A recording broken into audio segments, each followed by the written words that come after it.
পুরুষের সৌভাগ্যের লক্ষণ হচ্ছে চারটি। এই চারটি জিনিস যদি কোনো পুরুষ পেয়ে যায় তাহলে সে অবশ্যই সৌভাগ্যবান। তার মতো ভাগ্যবান আর কেউ হতে পারে না। আল্লাহ পাক রব্বুল আলামিন তাকে ভালোবেসেই এই জিনিসগুলো দিয়ে থাকেন। সুতরাং এই চারটি জিনিস যদি আপনার কাছে থাকে তাহলে আপনি ভাগ্যবান, ভাগ্যবান একজন পুরুষ। আর এই চারটি জিনিস যদি না থাকে তাহলে কিন্তু আপনি ভাগ্যবান এখনো হতে পারেন নাই। আপনি আরো বেশি আল্লাহর কাছে দোয়া করতে থাকবেন। এবং যদি এরকম নাও হয়ে থাকে তাহলে আপনি বিশেষ করে আপনি যত বেশি পারেন আল্লাহর কাছে দোয়া করবেন, আল্লাহর কাছে প্রার্থনা করবেন। পুরুষের সৌভাগ্যের লক্ষণ হচ্ছে চারটি। নাম্বার ওয়ান, এক নাম্বার হচ্ছে নেককার স্ত্রী। আর দুনিয়া কুল্লুহা মাতা, দুনিয়ার সবকিছুই সম্পদ, তার ভিতরে সর্বশ্রেষ্ঠ সম্পদের নাম হচ্ছে নেককার স্ত্রী। আপনার স্ত্রী যদি নেককার হয় তাহলে আপনার দুনিয়াটাই জান্নাত হয়ে যাবে। আর স্ত্রী যদি নেককার না হয় তাহলে দুনিয়াটা জাহান্নাম হয়ে যাবে। সুতরাং যেই পুরুষ নেককার স্ত্রী পেয়েছে, দিনদার স্ত্রী পেয়েছে, সেই পুরুষের থেকে ভাগ্যবান আর কেউ হতে পারে না।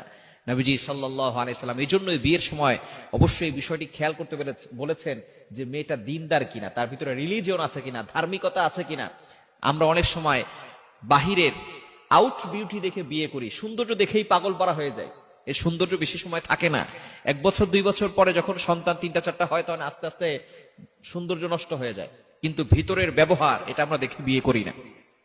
আপনার স্ত্রীর ব্যবহার যদি ভালো না হয়, সুন্দর স্ত্রী পরকিয়া করে, ওই ঘরে কোনো শান্তি আছে?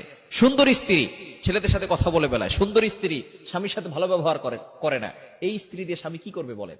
এই স্বামী মানসিক ভাবে চাপে পড়ে যায়। আস্তে আস্তে পরবর্তী সময় দেখা যায় সে স্ট্রোক করে, ব্রেন স্ট্রোক করে, তারপরে তার বিভিন্ন ধরনের হার্ট ব্লক হয়ে যায়, বিভিন্ন ধরনের সমস্যা হয়। সুতরাং স্ত্রী যদি নেককার হয় তাহলে সেই পুরুষটা হচ্ছে সৌভাগ্যবান পুরুষ, ভাগ্যবান পুরুষ। নাম্বার 2, দ্বিতীয় নাম্বার হচ্ছে প্রশস্ত একটি বাড়ি। যদি আপনার প্রশস্ত একটি বাড়ি থাকে, থাকার জন্য সুন্দর একটি বাসস্থান থাকে, তাহলে আপনি হচ্ছেন সৌভাগ্যবান একজন পুরুষ। দ্বিতীয় নাম্বার হচ্ছে একটি যানবাহন, যেটা দিয়ে আপনি চলাচল করতে পারেন। যদি আপনার নিজস্বভাবে একটি গাড়ি থাকে, যে গাড়ি দিয়ে আপনি চলাফেরা করতে পারবেন, আপনার স্ত্রী, আপনার সন্তান, আপনার মেয়ে, আপনার ছেলে সবাই একসাথে চলাফেরা করতে পারেন, তাহলে পর্দা মেইনটেইন হবে। যদি এরকম একটি যানবাহন আপনার কাছে থাকে তাহলে আপনি সৌভাগ্যবান পুরুষ। এবং 4 নাম্বার যে লক্ষণ সেটা হচ্ছে নেককার প্রতিবেশী। আপনার প্রতিবেশী যদি নেককার হয় তাহলে আপনি একজন সৌভাগ্যবান মানুষ।